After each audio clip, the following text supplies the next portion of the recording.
Welcome to Around the World with Dane Waters. I'm your host, Dane Waters. It's always a pleasure to be here. A lot's going on around the world, just like it is every week. So where do we begin? I don't want to talk too much about Trump because our guest today, we're going to be talking about the first 50 days of Trump. And just when you say that sentence, the first 50 days, and you think about all that's happened, it's mind-boggling. But let's talk first about the Middle East. You know, what's happening there. There was a ceasefire, as we all know, in Gaza between Hamas and Israel, and that is shattered. Massive bombing overnight in the region again. So we'll see how that comes out.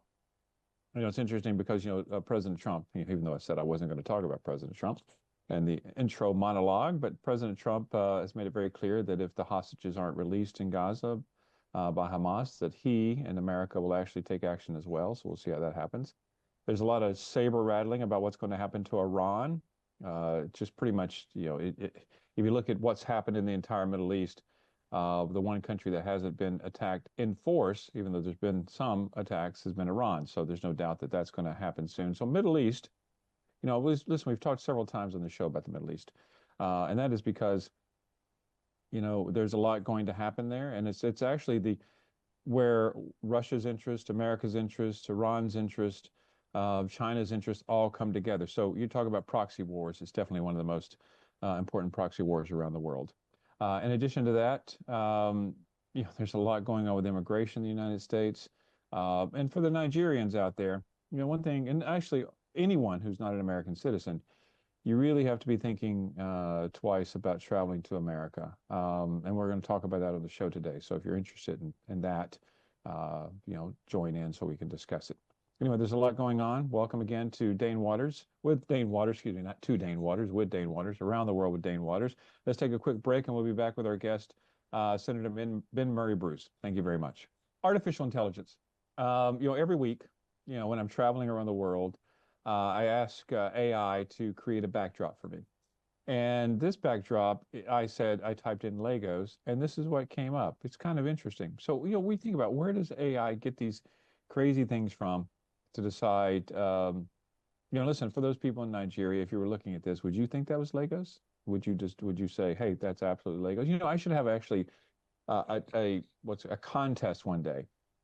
I'll put up all of these different AI generated backdrops, and we have to, whoever can decide and choose which ones are correct, they'll win a prize. What is that prize? I don't know. We'll have to figure out what that is. So anyway, we're waiting on Ben Murray-Bruce to join us. He's supposed to be joining us from the studio. But let's talk about immigration for a second. Oh, look at there. I speak his name, and there he is. Okay. Hello, Senator. How you doing, Dane? How's everything? Where are you right now? Well, I'm in London, but I leave tomorrow for Los Angeles, and then I'll be gone for 5 weeks in Asia. I'm going to Taiwan, I'm going to the Philippines, Vietnam. It's going to be one of those great trips. But and so for the next 5 weeks, I will be broadcasting from Asia. So well, when you get to when you get to Taiwan, tell me instinctively if you think China will invade Taiwan. I'm curious to have your views. Well, listen, last month, China invested almost 7% additional funding into the military just last month. So, if I were a betting man, and sadly I am, which is why I have no money, I really do believe that there will be action there. So anyway, Ben, so let's just jump into this, okay? First of all, thanks for being here. I appreciate that. Thank you, Dane. And you look as great as always. So thank you. So you bring up China and Taiwan. Well, I'm just going to take that over and talk about Russia and Ukraine, because this is what's happening, in my opinion. And, so today, Putin and Trump are going to have a conversation. And what Trump says is that today they're going to be discussing how to divvy up power stations and how to divvy up parts of the country. So just think about that statement for a second. You have the President of the United States saying, I'm going to have a conversation and we're going to talk about how to divide up a sovereign nation. We're going to talk about how to give up some of that sovereign nation's power stations to Russia. So that statement in itself means what? It means that, hey, if you attack, you're going to win. You're going to get something. So why would China not attack Taiwan? In this political environment, if they really want Taiwan, why would they not attack now, knowing that probably America is not going to come to Taiwan's defense? So what do you think? I think the world has changed. I think the new world order created by Trump makes it inevitable for China to take Taiwan, and I don't think Taiwan is going to put up a fight. They can't, and I don't think America will defend Taiwan. I also think America or Israel will attack Iran. And I think there will be two wars in Trump's administration. Okay. China taking Taiwan, and America with or without Israel Israel attacking Iran. I think those two wars will take place during Trump's administration. The same way I believe the war with Ukraine is going to come to an end and Ukraine will be partitioned. I think we don't have a choice at this point. The power structure has changed. President Trump's position is different from previous America's position. And I think this is the new world order. We don't have to like it, but that's just the reality. Well, you're right. You don't have to like it. But first of all, let me make this very clear. That we're not going, not you or I, this is not an attack on Donald Trump or the presidency of Donald Trump. It's really more about, talking about the facts. Okay, there's so many facts. It's not like we have to create alternative facts to talk about. So you do talk about a new world order. It is. And you talk about, the U.S. and Israel attacking Iran, which once again, I agree 100%. Which is interesting. So you have Donald Trump on one hand President Trump on one hand talking about, I don't like violence, I don't like war. We need to end war. We need to bring peace, peace, peace. He always talks about peace. Yet, okay, there's peace, but I'm going to create war myself, participate in war myself, and I'm going to allow greater war to take place between China and Taiwan. I mean, those two statements don't go together. But it's even farther greater than that because you look down in South America where you have Guyana and Venezuela at odds. You look at Serbia and Kosovo. So you're right. The new world order that's being established is a world order where they say, what's the old saying? Right makes right, or might makes right, where those who are the strongest will be able to do what they want to do. And so let me ask you this: how do you think this will impact Nigeria? What happens in Nigeria? Sure, it's not in conflict with any of its neighbors. We have no territorial ambition. The other West African countries live with us very peacefully. It's not going to impact us in any way. We will just be observers. I think what is important for Nigeria is to focus on military-industrial complex so we can make our own weapons, and also for Nigeria to have an industry. We should develop industries in Nigeria so we can trade amongst each other. Trade within Africa is so big that it'll keep us going for the next 50 years. We don't need to trade with the West. That's just the reality. Because with what is going on right now, I don't think the West will come to the aid of any African country. I think the ship has sailed, we're independent, and I don't think we should ask for aid from any Western nation, whether it's from the East or the West. I think we should trade amongst each other. We have phenomenal raw materials. We need a manufacturing base. If we have cocoa, we should make chocolate. You sell cocoa to the West. Cocoa, in terms of the cost of the chocolate, is probably only 7%. So you get 7 cents for every dollar. So it makes sense for you to make chocolate and not cocoa. If you have oil, then you refine it. If you have the sun, you make electric cars, you have inverters. So there are many things we have in Africa, and I think African leaders should wake up and realize the world has changed. You have no friends. You don't have any friends. If you say, like you just said, if you're strong, you're right. I can't remember your exact words. If you're strong, you're right. Then we need to be strong economically. First of all, we don't need a lot of arms in Africa. The skirmishes we have can be contained as the low-level warfare with terrorists and things like that. We don't need F-16 or F-18 jet fighters and those kind of weapons. You just need an AK-47 and you're fine. Remember, when you're looking for Osama bin Laden hiding in the hills or wherever he was hiding, all the weapons you had in the world couldn't get him. Now, this low-level warfare is all we have in Africa, and it should remain that way. We don't need high-tech warfare in Africa, and we don't need to fight each other. But economic stability is very, very important. Trading amongst ourselves is key, and we should not run away from a former colonial masters and move to China. It makes no sense. You cannot substitute one power with another. If we work with each other, we can be a great peaceful continent. We don't want to get involved in wars. There's no benefit in wars. I like peace. Fighting each other is counterproductive, and I think Africa should come together and stay together and figure out a way to live together and have no dependence on the West or the East, because they are not your friends and they will not support you in your time of need. No, I 100% agree. I think that the world, if Donald Trump is teaching us anything, is that the most powerful nations are going to be those that in many ways are self-sufficient. And they're not at the mercy of somebody else. I mean, one thing that you see a lot of countries around the world where China's coming in or Russia's coming in is that, they're now indebted to those countries and they can't really control what they want to do themselves.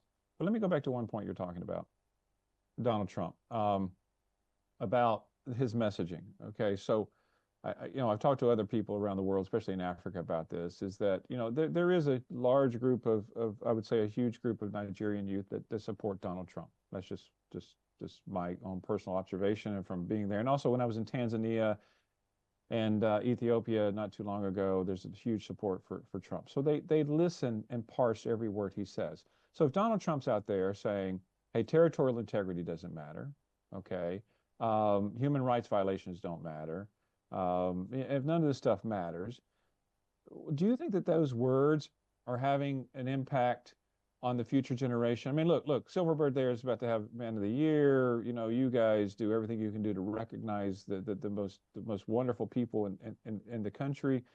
But sooner or later, there's a new generation is going to come up. And are they going to be impacted by what Donald Trump is doing?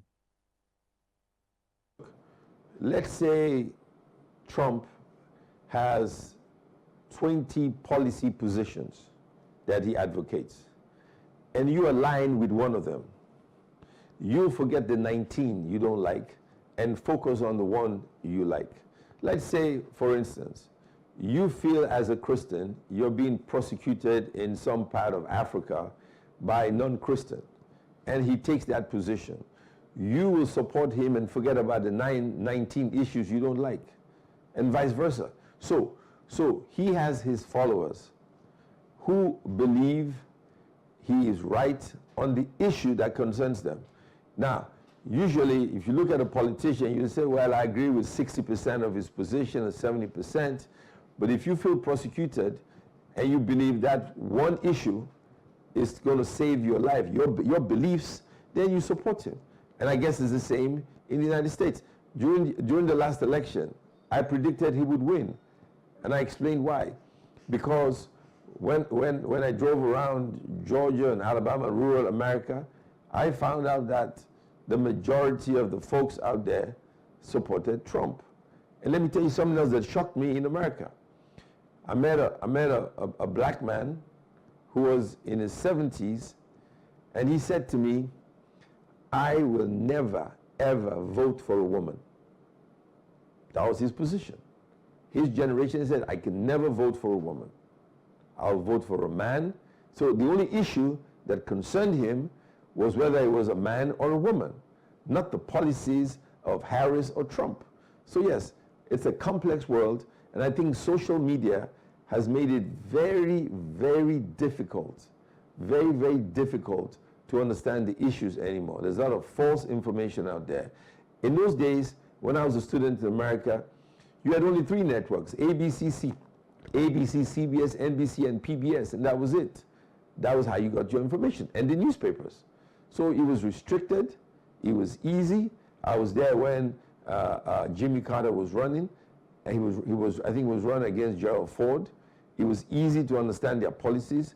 Now everybody can interpret policies of a candidate in multiple ways and confuse the voters, and you only find out if they're right or wrong after that person assumes office. So yes, Trump's message resonates with different people at different times, depending on what you want to listen to, what you want to hear. So yes, he has great influence in Africa. Well, it absolutely has great influence around the world. Now, whether it's positive influence or negative influence, I would argue it's up to the individual observer. But let's talk about immigration. Let's talk about something very, very, very specific to Nigerians, or not just Nigerians, but a lot of Africans around the world, is immigration to the United States. I mean, I don't know if you're following this, but there was a Columbia professor who was on a green card, and she left, and she went to um, Lebanon, and then she tried to come back, and they voided her green card. And then there's also a student who has a green card who is pro-Palestinian, probably doing some protest, and then they voided his visa. And so universities like Columbia and others are warning individuals who have green cards not to leave the country because there's no guarantee that they'll get back in the country. I mean, in Nigeria, have you heard, or do you think there's concerns about Nigerians going to the United States? Is that a concern? There's a lot of concern on this subject, but I take a different position. If we had an educational system in Africa and a healthcare system in Africa, and we had jobs, then this wouldn't happen in the first place. Now that it has happened, it's a big problem for people who are trying to make a living, who are trying to send the money back home to look after their family. It's a big problem, but there's nothing anybody can do about it. If you have a green card, don't leave. If you want to go to America, be conscious of these new rules and regulations. I've lived in America. I understand the issues. It's very hurtful and painful. The America I knew in the 70s is not the America of today. And I thought in the 70s, it was the civil rights struggle. It was right after the civil rights struggle. Martin Luther King had been killed in about 68. JFK had been killed. Carter was, Nixon had been impeached. He resigned. Carter was Ford, and then Carter was president. I thought, and the Vietnam War had just ended. That's when I went to America. So I thought those were rough times in America. I had no idea 50 years later we would see this new America. But it is what it is. He's a president. He makes decisions. And there's nothing anybody can do. You got to live with the decisions he has made. And if you're an immigrant, stay away from politics. You cannot be an immigrant, go to the United States and support policies that Trump does not like. If you do, you're going to get in trouble. So my advice to Nigerians, if you have to go to America, be neutral. Do not get involved in politics. If you're a green card holder, do not leave the country and obey the rules of the United States of America. There's nothing you can do. It's their country. I mean, you don't have a choice. No, you're 100% spot on. And I think that, if you look at the lady, the professor from Columbia whose visa or green card was revoked, it's because she had gone to Lebanon and participated in the funeral for Nasrallah, Hezbollah's leader, and who's a terrorist organization for America. So, of course, I mean, listen, this is one of those things where what Donald Trump is doing in many ways, are understandable. And listen, if you're going to visit, like if I were to get a green card or a visa to come to Nigeria, and I went out there and I spoke against the president and tried to overthrow the president and do all this kind of stuff, of course, the country should get rid of kick me out of the country. Because I'm a guest, and you guests have to act honorably when they're there. Correct. That's number one. But number two, the other thing about, Donald Trump, sometimes it pains me to say certain things, but, we have a $36 trillion debt in the United States. It's like anything. They're a correction. In order to fix the problems America has domestically, there's going to be pain. There is. You can't just suddenly erase $36 trillion in debt without some pain. So I understand why he's doing certain things, and I applaud getting rid of things like the Department of Education. Now, how he does it, I think there's a better way to do it, but we'll never know. Sadly, I'm not president of the United States. Hey, listen, we got to take a quick break here, Ben. So let's take a quick break from Around the World with Dane Waters, and we'll be back to talk more about. Okay, so Ben, let's talk about. Listen, I have to say, you're spot on. You do your common sense, and I love your common sense show and the things that you do, because, and I saw the promo we had before the show began. Yeah. You're one of the smartest, brightest guys that I know, okay? And you're always spot on. And you talk about the economy, growing the economy. It's right. Immigration, if Nigeria were to grow and Nigeria were to have a good education system, a good economy, jobs were available, you wouldn't have people going to America because they would need to go to America. But the question is, how do you make that happen? I know this is about Donald Trump, but let me just ask you one quick question. What do you think is the biggest reform or change that needs to happen there in Nigeria? Very, very simple, population control. Babies making babies is not a good economic policy. We got to have population control. The economy is not growing as fast as the population growth. We need 15 years of 9% growth in the economy to take care of the babies that are being born today. 15 years of double-digit growth. I can't remember the statistics now. It's just too many babies, and we're growing too fast. And we don't have the policies to feed these kids and give them a good school and give them a good life. And as long as the population keeps growing at such an astronomical level, it doesn't matter whether you're a Christian or a Muslim, you're creating mayhem for your people. We got to reduce the growth. If we can reduce the growth and we can find ways for domestic investment, everybody talks about foreign investment, but there's a lot of wealthy Nigerians who could invest in various sectors of the economy, and I think we can fix some problems, and we can feed the rest of Africa. There were smart people. Look, I always tell people, the smartest people in the world are Nigerians and Americans. They say, why? I say, we're the smartest people in the world because we're arrogant, we're conceited, we're crazy, we're ambitious, we fear no one, and that's why we're successful. But the difference is, we are over-regulated. In America, if you have oil beneath the ground, you can take it out of the ground, develop it, and you can have your oil well. Here, it belongs to the state. And state control, and I understand it started from the military era where everything belongs to the state. And there was a time in Nigeria we emulated the socialist governments of Europe.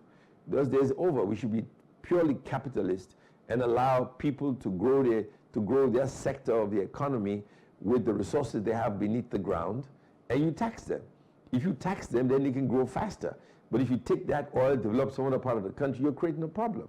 It doesn't make any sense. So we have our own domestic problems we got to deal with. And when you're in the center, I know it happens across Africa, when you're in the center, you control everything. You think when you're in the center, you're smart, the guy in the village is dumb. But you got to stop thinking like that. You got to say, look, everybody has this level of intelligence that's equal to yours, and they can develop their sector of the economy. We can reduce population. We can get into manufacturing. And what is the greatest area of growth in the world today? The sun, which is free, and AI. And if we focus on the sun, it gives us power. Whether you have an electric car, or you can power your house with solar panels, or with AI that can help you design a building and have a low-cost houses very, very fast. We just need to be technologically minded. We need to shift our focus to technology, right? If we focus on technology, Nigeria can develop incredibly fast. And we focus on reducing our population. That solves the problem. And then we have a military industrial complex for small arms. We're going to be fine. Well, listen, you're right about this, but Nigeria is at a crossroads. The whole world is, every country is at a crossroads. My prediction is that the world is going to, we've talked about this many times, heading toward World War III, and the precursor to World War III is every country having to choose a side. I think Nigeria is going to be in a position to choose a side if they are not totally independent financially, economically, or whatever. So Nigeria, this is a wake-up call. I mean, I don't know how I can knock on the screen here, knock, and say, listen, Nigeria, wake up, because, I know you say it's only, not you, but people say it's just 4 years of Trump. We're here talking about 50 days of Trump, and what impact he's had in 50 days. Imagine what it's going to be in 4 years. So Nigeria, the government, the people must wake up, and if they don't do anything else, it's exactly what you say. They need to become self-sufficient, forget foreign aid, and just become so totally independent that they can choose their own terms if they choose to be part of some other coalition versus having to take what others are forcing upon them. So let me talk about the tariffs. I'm not an economics guy. I'm not a huge, I don't know a whole lot about it. But, do you think tariffs, Trump's tariffs, are they being beneficial to Nigeria, or is it just like a non-starter? It doesn't matter to Nigeria? Well, first of all, I'm a bit confused. I met members of the conservative leadership in Great Britain, very powerful people. And they convinced me at the time that free trade is the fastest way to grow the Nigerian economy and the British economy. And they inducted me and they kept saying, look, if we had free trade and we had a balance and demand and supply determines what you produce and comparative advantage of what you produce and don't produce and you sell, your economy will grow faster. And they said restrictions is counterproductive. America, especially the Republican Party, sold that for years. So I was taken aback when Trump said we should embark on protectionist policy for America. Now, so free trade is out the door. Now, if it's free, if there's no free trade, is America now a socialist country? America can, I guess, produce majority of what they consume. That is possible. But at what price? Would it be great for the consumer? I mean, Tesla shows you can make a car with majority of the parts from America. But Ford and GM also shows that if you buy parts from China and Taiwan and Mexico, you can be competitive. Now, if the world is free and there is free trade across the world, then it makes sense for the policy that was indoctrinated to me by the British Conservative Party, then we have free trade. Now, if we say we need protectionist policies, that's okay too. That means we in Nigeria need to protect our industries. We make cars in Nigeria, we make bicycles in Nigeria, we can make chocolate in Nigeria, they make chocolate in Ghana. I mean, we can eat we can produce everything we eat. We don't need to import canned food from the West. But I don't know how that helps the world. I think free trade, I believe in free trade, but if the world is going into a protectionist mood, then we would benefit greatly because the millions and billions of dollars we spend importing products will come to an end. We will find a way to live with our means. So it helps Nigeria. There'll be short-term pain, long-term gain. So protectionist policy will be great for Nigeria. We don't export a lot of stuff. So what difference does it make? We export gas and oil and the other products, and we do that in West Africa. Nigerian soap, Nigerian products are sold in West Africa, and that's a big market for us. You're talking of, in Africa, over 1.4 billion people. So that's a big market for Nigeria. So free trade is not going to hurt Nigeria. I mean, a protectionist policy will not hurt Nigeria. Protectionist policies will help Nigeria greatly. It will help us develop our industry. It may not give us the opportunity to have the most efficient industries, but protectionist policies of Trump will not hurt Nigeria. That is a fact.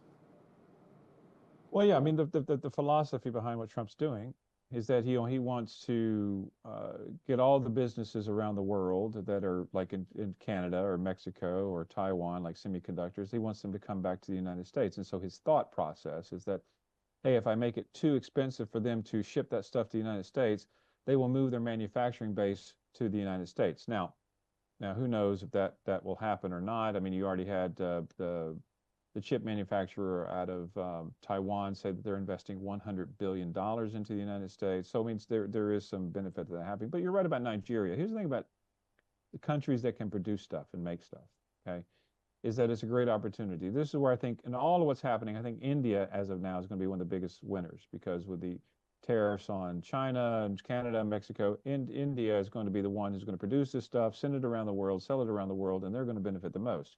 And so India is going to grow. So Nigeria has the opportunity to grow as well. But let's talk about Trump's policies toward Africa.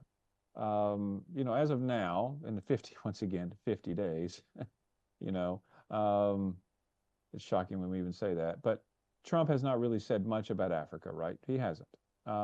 He's been focused on Europe. He's been focused on Asia. He's been focused on the Middle East. Before his administration is over, he's going to focus on Africa. And so He's going to find, well, other than South Africa, where they're kicking out the South African ambassador to the United States for saying some mean things. Um, but Trump eventually is going to come and look at Africa and say, okay, where do I want to invest? Where should America make its friends? This is where I think Nigeria needs to now, more than any other time in existence, to be getting itself ready to be attracted to Trump. So Trump either wants to invest or you can develop a strategic relationship. Would you agree with that? We'll be happy if he doesn't focus on Africa. There's enough trouble across the world right now. So if he doesn't focus on Africa for 4 years, we'll be very, very happy. But let me tell you a quote the North Vietnamese general, head of Vietnam, said during the Vietnam War. He said, you know, we've been fighting this war for 30 years. I've been president. America, most you can stay in office is 8 years. Your time will come and your time will go. So, you know, whatever policies nobody likes today is only for 4 years. In 4 years' time, another administration takes over, all these policies could be reversed. Right now, I think we should focus on solving our problems in Africa. First of all, what Trump has said and what he's doing is America first, right? And he's right, America first. Now, my philosophy is Nigeria first, Ghana first, South Africa first. You got to take care of yourself. If you're in a plane and you're going down, the first rule is you put the oxygen mask on yourself first, then you look after your kid, not the other way around, otherwise you both die. We need to take care of ourselves first. And taking care of ourselves first isn't rocket science. We just focus on our industries, focus on our population, focus on our well-being, and stop encouraging our people to leave our country. I can understand why, because in a short term, they need to survive. We don't have enough jobs, so they want to go to Europe, they want to go to North America, and I can't take that away from anybody who has a dream to better his life. He has a right to do that, but we got to take care of ourselves first. We can't depend on anyone, any country, any president, and if we want to survive and be truly independent, and that's what we have to. The only military problem we have is Boko Haram, and I think we're doing a good job containing them in the Northeast. They're not as problematic as they used to be, and I think the government is doing a great job dealing with these folks out there. But apart from that, you know, we're correcting our economy, and I think we'll be okay. We don't need any help right now from anybody. Well, that's not, it's good to hear. But, you know, when you think about isolationism, you know, America first, yes, America first. But isolationism is, many people argue, is not putting America first, because if you retract from the world, other bad actors, you know, we live in a world where there are bad actors. There are other bad people. There are, right? So if America retracts, the void in places like Nigeria and West Africa is going to be filled by other bad agents.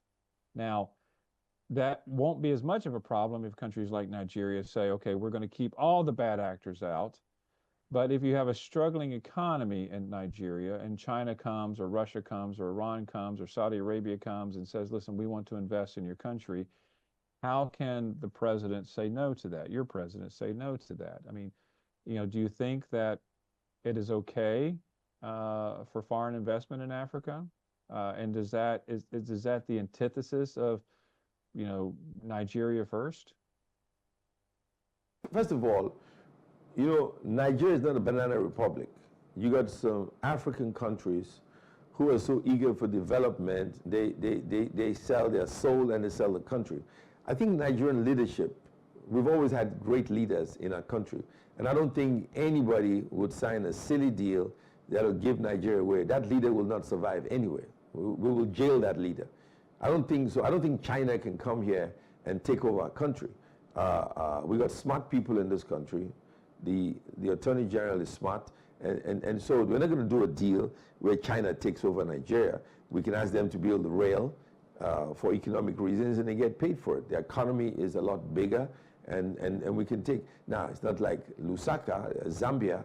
It's a small economy, and then they had a problem paying back their debts. Look, I'm not in favor of substituting the white man with the yellow man. That don't make any sense. Okay, we want our freedom, we want our peace. Now, our freedom is non-negotiable. Our peace is non-negotiable. They can try, they may want to, But I don't think Nigeria is going to allow the Chinese take over this economy. They've tried to, and they've succeeded in taking over some other African economies, but Nigeria will be an impossibility. They cannot take over the Nigerian economy, and nobody will allow that to happen. I think we have enough experience, and like I said, you know, Nigerians are crazy people. There's only so much you can do and get away with here. It's not going to work. The Chinese or the Japanese or whoever cannot take the Nigerian economy. That's not going to happen. I believe in free trade, but if the West, who promoted free trade, now promotes isolation, if the West no longer want to interfere in Africa, then that's okay. Remember, from 55 to 65, the West, they killed our leaders. Lumumba was not killed by his people, was killed by the West. Nkrumah, all the African leaders were killed by the West, specifically the CIA. So yes, so sometimes non-interference is beneficial to us. So yeah, we would rather be by ourselves, grow our economy our way, and survive, and pull out of the criminal court. That's what I believe. Well, let's talk. Well, first of all, I think that just for clarity's sake, I mean, I think that when most people typically, when they talk about the West, talk about the United States and Europe. The reality is, we now have to dissect and the U.S. and Europe, because they're on two different trajectories these days. And so I think the West, or America, is going to be kind of isolated in its own little category in that regard. But let's talk about. You talk about the courts. Okay, there's a huge constitutional challenge coming up in the United States. You know, the U.S. just extradited or put on planes members of very bad, or bad hombres, as Trump likes to say, this Venezuelan gang, and shipped them to El Salvador. Now, while those planes were being loaded, the federal judge gave an oral order in court saying those planes shall not take off. But they took off. And what the Justice Department is now claiming is that an oral order by the judge was not valid, and only when he issued it in writing did it become valid. Now, we'll have to see how that comes out. But the bottom line is that Trump actually is you know, first of all, it's the first time that argument's ever been made. I'd hate to be feel the wrath of that federal judge. But we are getting to a point where Trump has made it very clear that he is not going to listen to the federal courts. And also, federal courts came out and said, listen, you can't just fire all these people en masse. You have to bring them back. And so what the government has done is say, okay, we'll bring you back, but we're going to put you on suspended pay so you don't come back into your offices. So they're playing with the courts.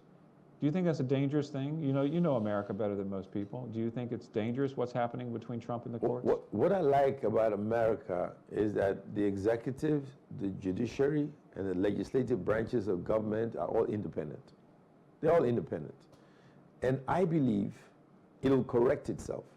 First of all, if I was president of America, I would not want gangs in my country destroying my country. So in a sense, I get what he's doing. In another sense, I would like him to obey the courts. So that is a conflict for me. He should obey the courts. And I think ultimately he will obey the courts. I don't think he has any choice.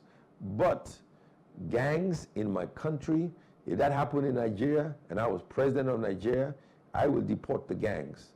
I will find a way to do it lawfully and legally, but I will not allow gangs in my country. I would not tolerate that. So I get what he's doing, and I don't know. I think he should obey the courts. I think your judicial system is a great one, and nobody should defy the court system in the United States of America.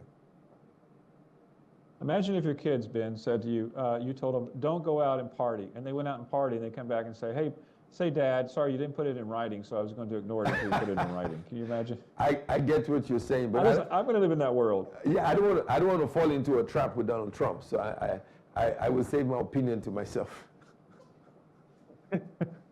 Listen, no, I agree. This is where I personally am conflicted. I truly am excited about these bad people being kicked out of America. Truly excited about it. I don't want a Columbia University professor who's at Hezbollah Nasrallah's funeral in Lebanon being in the United States. I agree with these things. And I personally, deep inside, believe in these things. But this is where the rub comes in, is that when you live in a democracy, There are rules you have to follow if you're in the government. And so even though I want these things to happen, you just can't arbitrarily go off and do it. And that's where I'm just internally conflicted about what's going on. You know, to me, if he wanted to load up 500 planes and get rid of bad people in the United States, I'm all for it. But if the courts say you can't do it, you know, then you have to respect the courts. Because once again, if people start questioning the integrity of the courts, what happens? This is what I'm worried about Donald Trump's words and actions. It's not that I may not like them, because I do like some of them, but he is teetering on creating an environment where he's telling the people, domestically and internationally, that the rule of law doesn't matter, courts don't matter, territorial integrity doesn't matter, human rights don't matter. So how do you square that, Ben? How do you deal with both of those? I think Donald Trump likes the shock factor. He's an entertainer. He loves this. This is what turns him on. He's excited in having a new executive order every 5 minutes. He's excited in threatening people. He's excited in shaping the world in his view.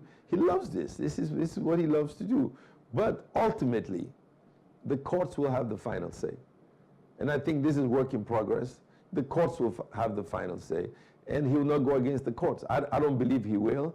I think he's enjoying this. This is fun for him. But ultimately, the courts will win. The different institutions of government, the laws will be upheld, and I think America will be fine. It's just a process. Look, American leaders come and go. In 3.5 years, in 4 years, less 55 days, I guess he'll be gone. Well, yeah, well, once again, many people argue that he's going to try and violate the Constitution, but who knows? I mean, listen, America has a great democracy. I think the relationship between America and Nigeria, my prediction is actually going to grow in a very positive way. That's just my prediction, especially with people like you around, Ben. So, so Ben, we have 1 minute left, or 30 seconds. So do you have any closing remarks you'd like to make to the world and about Nigeria and about Trump? No, what I want to say is 400 years ago, you took us as slaves to America to build America. When you took us as slaves 400 years ago, you didn't ask us if we had a passport. You didn't ask us if we had a visa. We built America 400 years later. We want to go to America. Why are you asking us for a passport and a visa? We should be able to go there like we did 400 years ago, this time on a plane, not a boat. You know, one thing I love talking about to you, Ben, is that I hear unique things that no one else ever says. I love that. I love that. But listen, the converse is true. I know we have to go. The converse is true. When white people came to Africa 500 years ago, they didn't need a passport. So let me come to Nigeria without a passport, okay? Let me do that. I will speak to the president. No passport, no visa, especially just for Dane. Okay, sounds great. Listen, it's great seeing you, Ben. We're going to wrap up now. Take care. Thanks for being with Dane Waters. Around the World with Dane Waters. We'll talk to you next week. Goodbye.